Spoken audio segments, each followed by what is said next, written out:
A Florida judge on Friday denied Republican Representative Galen West's plea for a full recount of early voting ballots in St. Lucie County, saying he didn't have authority to grant the request, according to the Palm Beach Post.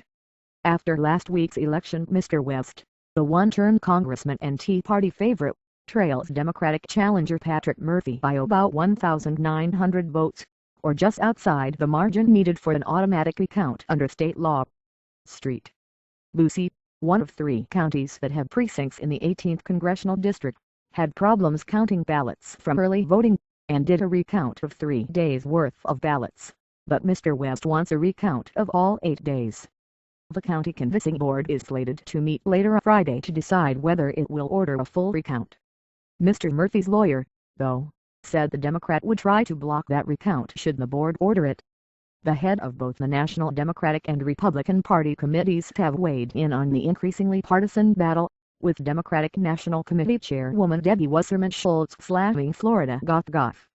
Rick Scott for what she said was an effort to tip the battle in favor of Mr. West. The governor has dispatched the state inspection team to conduct a 3-day audit of the results of the district's performance in counting the votes, in a clear effort to overturn an election result after having lost at the ballot box. Galen West has now run to Mr. Scott to needlessly interfere with and politicize a nonpartisan election process, said Ms. Wasserman Schultz, who is also a congresswoman from the state. The governor needs to remove himself from this process immediately, she said. Representative Kelsey Hastings, another leading Florida Democrat, said in a statement that the governor's actions were yet another blatant display of his willingness to disregard the rule of law for political gain. In a sign the fight in the 18th District is unlikely to die down soon, Republican National Committee Chairman Reince Priebus earlier this week weighed in on Mr. West's behalf, noting widely reported irregularities in the first announced counting of early voting ballots in St. Lucie, where Mr. Murphy ran strongly.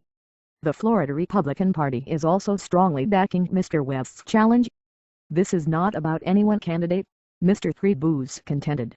Regardless of the outcome, voters have the right to know the process was fair and that the results accurately reflect their will.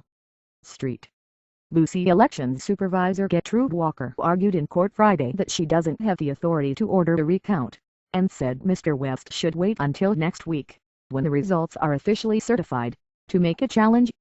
Mr. West, in a court motion filed Thursday, said under his reading of state law, in any precinct where there is an error, the canvassing board should order a retabulation of the returns. He said in the case of early voting, that should cover all 8 days.